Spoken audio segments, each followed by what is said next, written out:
Hello students, welcome back to study live with Raunak. तो आज से हम अपनी CTET special CDP mock test series शुरुआत करने जा रहे हैं।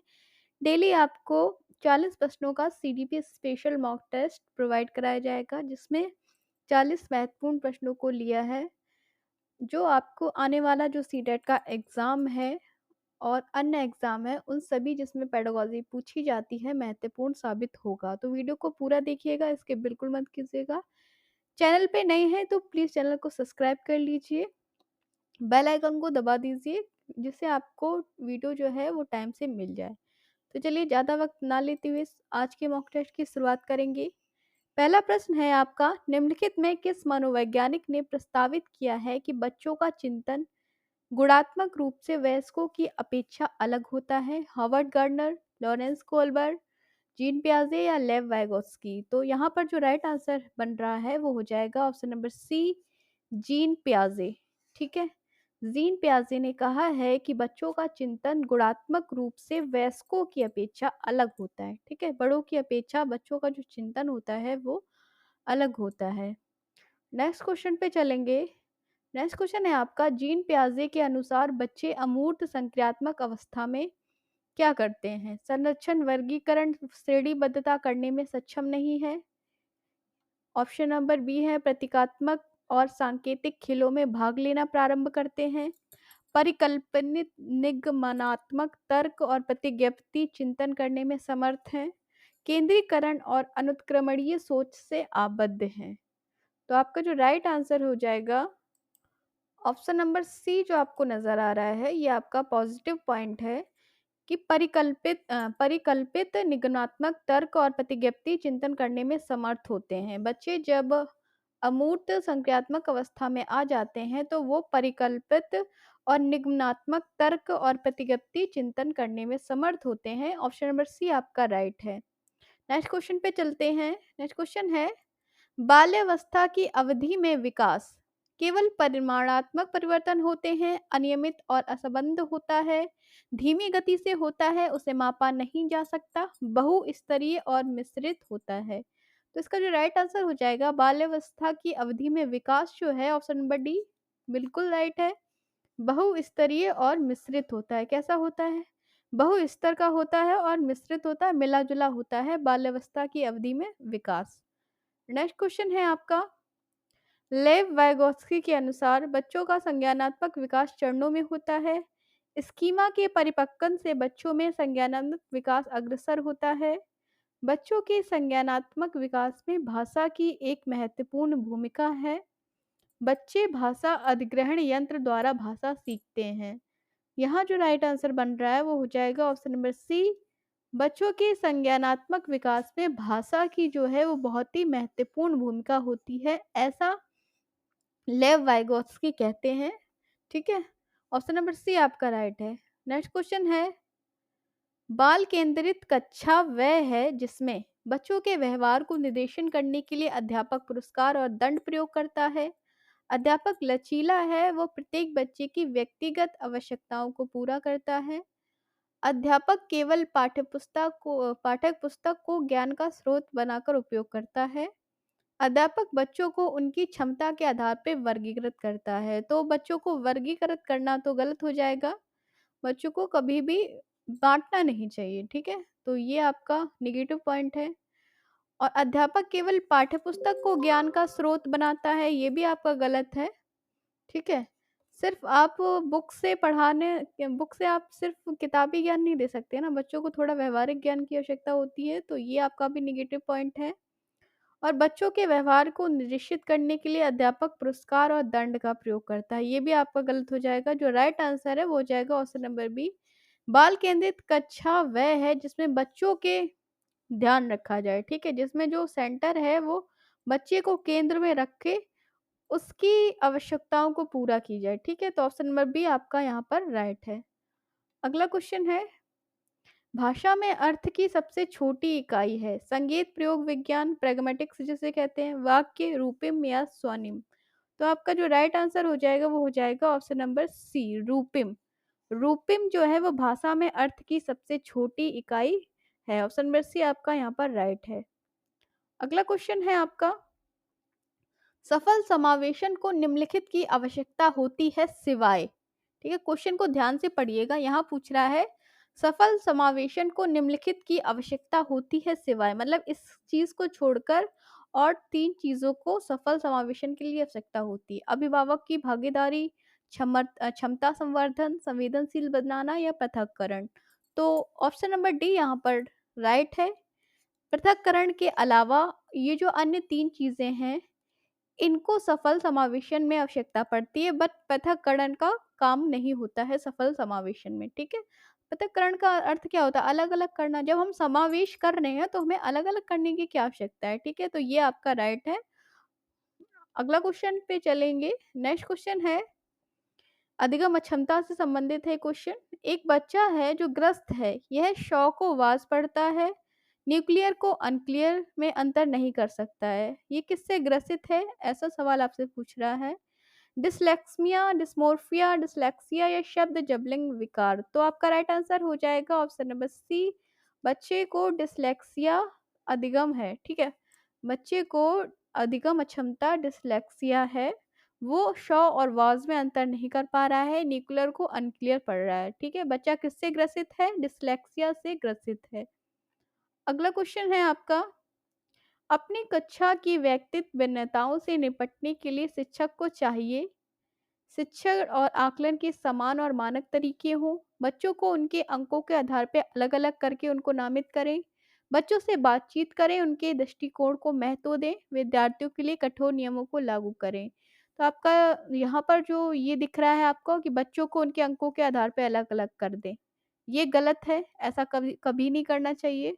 बच्चों पर बोझ या प्रेशर या फिर उनको अलग सीढ़ी पे में का मूल रूप है कि आपको बच्चों पर प्रेशर नहीं डालना है। ठीक है, समझ समझ के करिए। आपको बच्चे को अपने आधार पे रख के क्वेश्चन को सॉल्व करना है। ठीक है, बच्चों से बातचीत कर उनके दृष्टिकोण को महत्व दें, ये आपका यहाँ पर ऑप्शन नंबर सी राइट है। ठीक है, आप बच्चों से बातचीत करेंगे, उनके दृष्टिकोण को महत्व देंगे, तभी बच्चे की प्रॉब्लम को सॉल्व कर पाएंगे। ठीक है, अगला क्वेश्चन लेंगे। राष्ट्रीय पाठ्यचर्या की रूपरेखा एनसीएफ 2005 के अनुसार शिक्षक की भूमिका है सत्तावादी, अधिनायकीय, अनुमतिपरक या सुविधादाता। तो राष्ट्रीय पाठ्यचर्या रूपरेखा 2005 के अनुसार शिक्षक की भूमिका है ऑप्शन नंबर डी, शिक्षक एक सुविधादाता के रूप में कार्य करता है। किस रूप में? शिक्षक जो है वो सुविधादाता के रूप में कार्य करता है। नेक्स्ट क्वेश्चन है, सभी क्वेश्चन जो हैं वो बहुत ही महत्वपूर्ण है, वीडियो को पूरा देखना है, इसके बिल्कुल मत करिएगा, और लास्ट में आप मुझे बताइएगा कि आपका 40 में से स्कोर जो है वो कितना बन रहा है, आपने कितने क्वेश्चन पेडागोजी के सॉल्व किए हैं। नेक्स्ट क्वेश्चन है, सुनने में असमर्थ बच्चा श्रवण असमर्था वाले बच्चों के विद्यालय में ही भेजा जाना चाहिए, नियमित विद्यालयों में नहीं, केवल अकादमिक शिक्षा से लाभ नहीं उठा पाएगा, उसे उसके स्थान पर व्यावसायिक शिक्षा दी जानी चाहिए, नियमित विद्यालय में बहुत अच्छा कर सकता है यदि उसे उपयुक्त सुविधा और साधन उपलब्ध कराए जाएं, नियमित विद्यालय में अपने सहपाठियों के समान कभी प्रदर्शन नहीं कर सकेगा।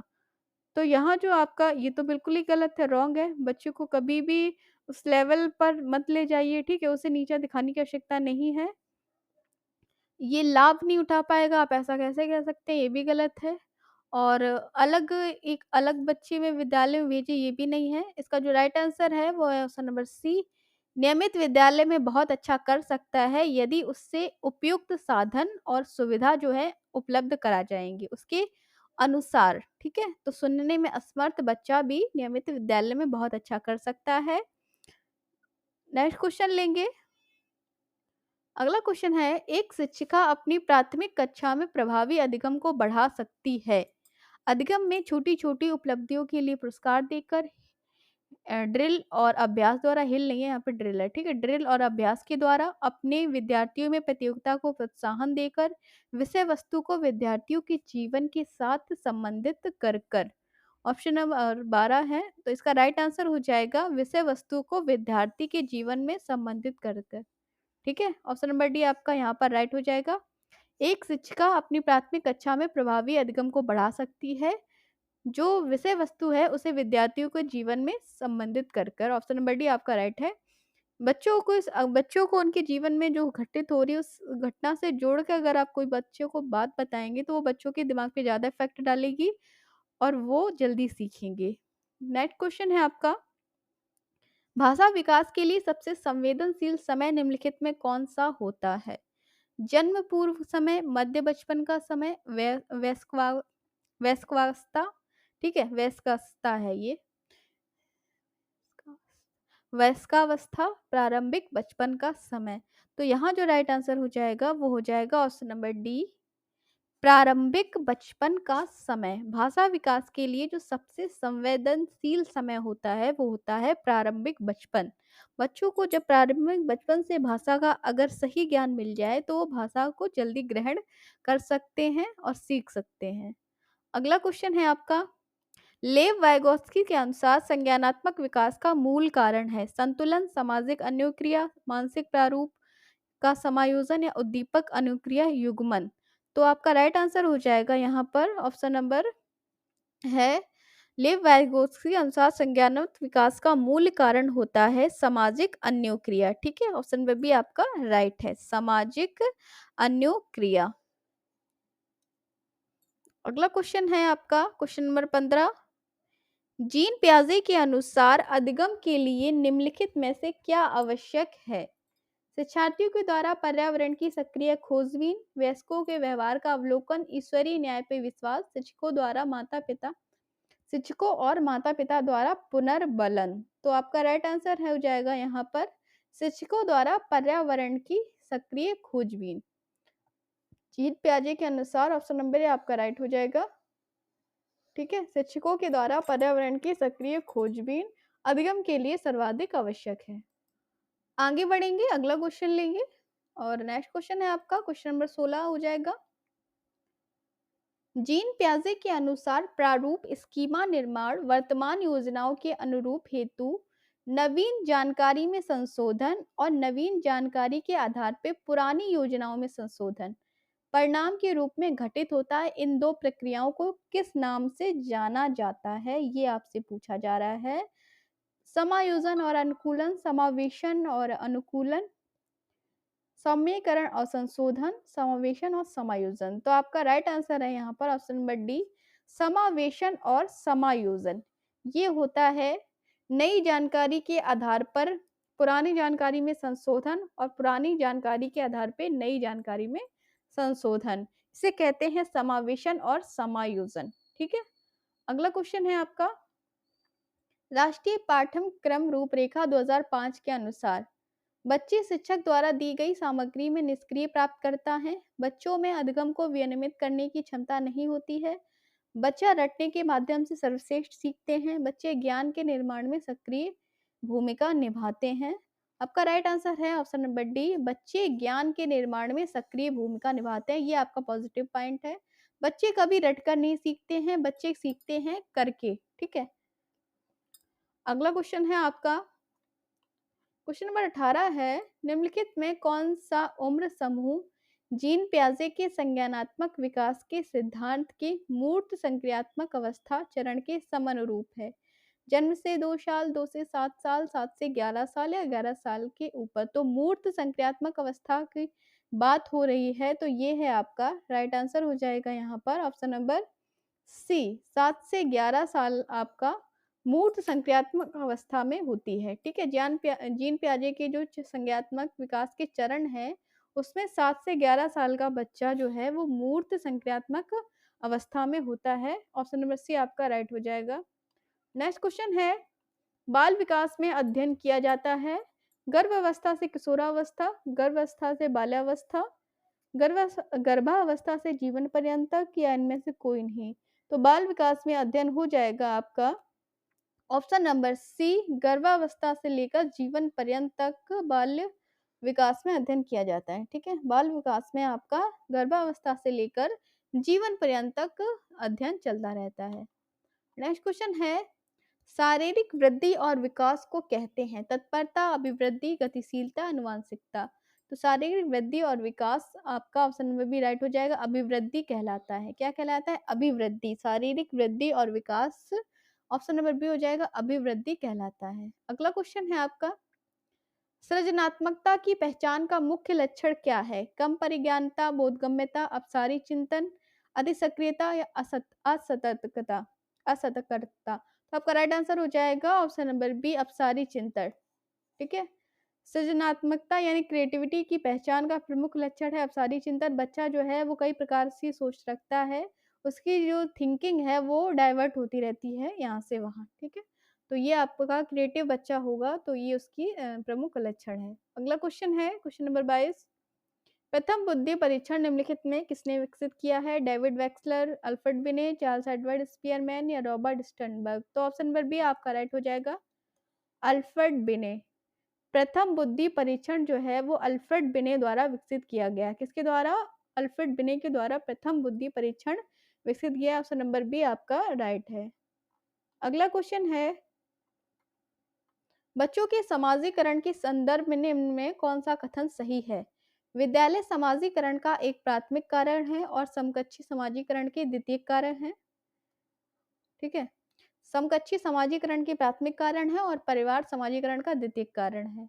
इसका जो राइट आंसर आपको मैं डायरेक्ट बता दे रही हूँ, ऑप्शन नंबर डी है। विद्यालय जो है वो सामाजिकरण का द्वितीयक कारक होता है और परिवार समाजीकरण का प्राथमिक कारक होता है। हमेशा परिवार जो है वो प्राथमिक होगा और विद्यालय जो है वो द्वितीयक आएगा, ध्यान रखिएगा। नेक्स्ट क्वेश्चन है आपका, डैश तथा डैश की विशिष्ट अन्योक्रिया का परिणाम विकास के विविध मार्गों और निष्कर्षों के रूप में होता है।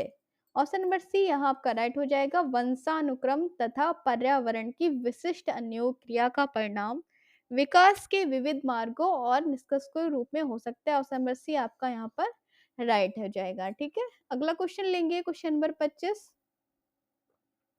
इनमें कौन सा शिक्षक द्वारा रचनात्मक बच्चे की पहचान करने का सबसे प्रभावी तरीका होगा?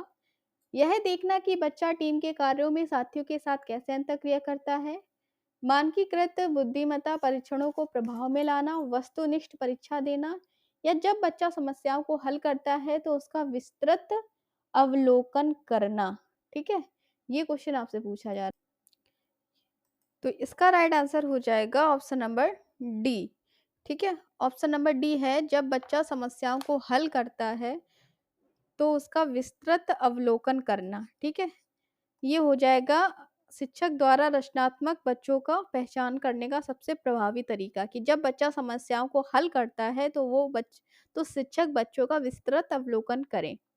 अगला क्वेश्चन है आपका क्वेश्चन नंबर 26, कि निम्नलिखित में कौन समाजीकरण का प्राथमिक एजेंट है? कंप्यूटर, आनुवंशिकता, राजनीतिक पार्टी या परिवार। तो इसका जो राइट आंसर हो जाएगा, समाजीकरण का प्राथमिक एजेंट ऑप्शन नंबर डी, परिवार जो होता है वो प्राथमिक होता है, विद्यालय आपका द्वितीयक हो जाता है। ठीक है। आगे बढ़ेंगे, अगला क्वेश्चन लेंगे और नेक्स्ट क्वेश्चन है आपका, जब एक बावर्ची खाना पकाते समय खाने को चखता है तो वो के समान है? सीखने का आकलन, सीखने के लिए आकलन, सीखने के रूप में आकलन या आकलन और सीखना। तो यहाँ आपका जो राइट आंसर है ऑप्शन नंबर बी है, सीखने के लिए आकलन। जब बावर्ची खाना पकाते समय खाने को चखता है तो वो सीखने के लिए आकलन कर रहा है। ठीक है। नेक्स्ट क्वेश्चन चलेंगे, क्वेश्चन नंबर 28 है आपका, डैश ने सामूहिक अचेतन यानी कलेक्टिव अनकॉन्शियस का संप्रत्यय दिया था? युंग, फ्राइड, एडलर या सलीवन।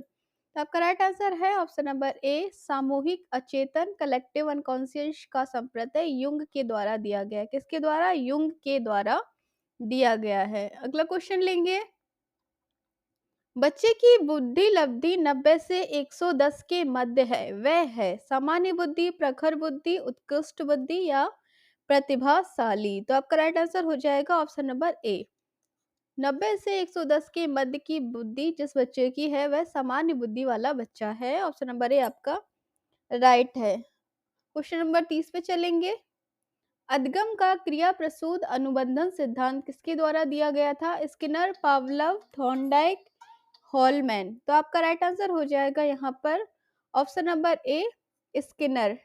ठीक है। स्किनर के द्वारा दिया गया है अधिगम का क्रिया प्रसूत अनुबंधन सिद्धांत।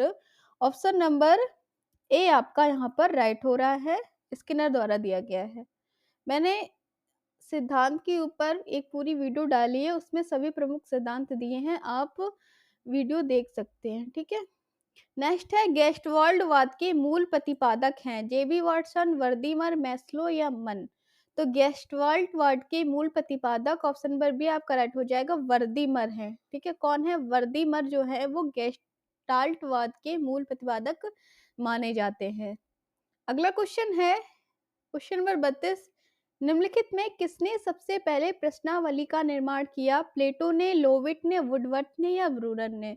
तो प्रश्नावली का निर्माण जो है सबसे पहले ऑप्शन नंबर सी वुडवर्थ के द्वारा किया गया था। किसके द्वारा? वुडवर्थ के द्वारा सबसे पहले प्रश्नावली का निर्माण किया गया। ऑप्शन नंबर सी आपका राइट है। अगला क्वेश्चन हो जाएगा, इंपॉर्टेंट क्वेश्चन है, कई बार एग्जाम में पूछा जा चुका है। किशोरावस्था बड़े संघर्ष, तनाव व तूफान की अवस्था है, ये किसने कहा है? थॉर्नडाइक, स्किनर, फ्राइड या स्टैनले हॉल। तो ऑप्शन नंबर डी आपका यहाँ पर बिल्कुल राइट है। स्टैनले हॉल द्वारा किशोरावस्था को बड़े संघर्ष, तनाव और तूफान की अवस्था माना गया है। अगला क्वेश्चन है, टीएटी व्यक्तित्व परीक्षण की कौन सी विधि का प्रकार है? व्यक्तिनिष्ठ, अप्रक्षेपी, अर्ध प्रक्षेपी या प्रक्षेपी। तो ऑप्शन नंबर डी आपका यहाँ पर राइट है। टीएटी व्यक्तित्व परीक्षण एक प्रक्षेपी विधि है जिसे मुरे द्वारा प्रतिपादक किया गया है। किसके द्वारा? मुरे द्वारा प्रतिपादन किया गया है टीएटी व्यक्तित्व परीक्षण विधि का। अगला क्वेश्चन है आपका क्वेश्चन नंबर 35, किलपैट्रिक द्वारा परियोजना विधि का आविष्कार कब हुआ? ठीक है, क्या पूछा जा रहा है? किलपैट्रिक द्वारा परियोजना विधि का आविष्कार कब हुआ? ऑप्शन में है 1918, 1915, 1928 या 1880। तो आपका राइट आंसर है यहाँ पर 1918, ठीक है। किसके द्वारा? 1918 ईस्वी आपका यहाँ पर राइट आंसर है। किलपैट्रिक द्वारा परियोजना विधि का जो आविष्कार है वो कब किया गया था?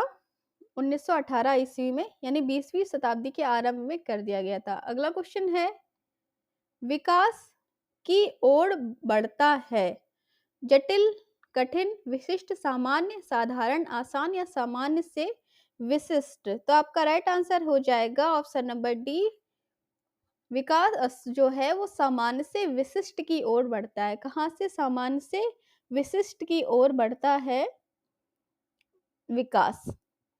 अगला क्वेश्चन है, पियाजे के अनुसार 2 से 7 वर्ष के बीच का एक बच्चा संज्ञानात्मक विकास की किस अवस्था में है? तो पियाजे के अनुसार संज्ञानात्मक विकास की 4 अवस्थाएं हैं, औपचारिक संक्रियात्मक, मूर्त संक्रियात्मक, संवेदी गतिक या पूर्व संक्रियात्मक। तो आपका जो राइट आंसर है वह है ऑप्शन नंबर डी, 2 से 7 वर्ष के बीच का जो बच्चा है वो पूर्व संक्रियात्मक अवस्था में है। किसमें है? पूर्व संक्रियात्मक अवस्था में है 2 से 7 वर्ष का बच्चा। अगला क्वेश्चन है, सीखना विकास की प्रक्रिया है, यह मत किस मनोवैज्ञानिक का है? थॉर्नडाइक, कॉर्नबेक, स्किनर या वुडवर्थ। तो आपका राइट आंसर हो जाएगा ऑप्शन नंबर डी, वुडवर्थ। सीखना विकास की प्रक्रिया है, यह मत है वुडवर्थ का। ऑप्शन नंबर डी आपका राइट है। अगला क्वेश्चन है, किस मनोवैज्ञानिक के अनुसार बच्चों के संज्ञानात्मक विकास में सांस्कृतिक उपकरण एक महत्वपूर्ण भूमिका निभाते हैं? अल्बर्ट बंडूरा, लेव वाइगोस्की, बीएफ या जीन पियाजे। तो आपका राइट आंसर है ऑप्शन नंबर बी, लेव वाइगोस्की। वाइगोस्की के अनुसार संज्ञानात्मक विकास में सांस्कृतिक उपकरण एक महत्वपूर्ण भूमिका निभाते हैं। सबसे लास्ट और महत्वपूर्ण प्रश्न है ये, प्रश्न नंबर 40, एनसीएफ 2005 के अंतर्गत परीक्षा सुधारों में किस सुधार को सुझाया गया है? सामूहिक कार्य मूल्यांकन, सतत मूल्यांकन, खुली पुस्तक की परीक्षा मूल्यांकन या सभी। तो ये 1, 2, 3 आपके ऑप्शन नंबर डी राइट है। एनसीएफ 2005 के अंतर्गत परीक्षा सुधारों में सामूहिक कार्य का मूल्यांकन में भी सुधार को सुझाया गया है, सतत मूल्यांकन को भी सुझाया गया है और खुली पुस्तक की परीक्षा मूल्यांकन को भी सुझाया गया है। यहाँ आपका ऑप्शन नंबर डी सभी बिल्कुल राइट है। तो ये थे आपके आज के मॉक टेस्ट के 40 महत्वपूर्ण प्रश्न। सेशन पसंद आया हो तो प्लीज एक लाइक करिएगा और वीडियो को शेयर कर दीजिए, चैनल को सब्सक्राइब कर लीजिए, बेल आइकन को जरूर दबा दीजिएगा जिससे आपको डेली टाइम से वीडियो मिल जाए और आप अपनी प्रिपरेशन को एक अलग ही तैयारी कर सकें, ठीक है? तो हम मिलेंगे फिर से एक नई वीडियो के साथ, तब तक के लिए नमस्कार, take care and good bye.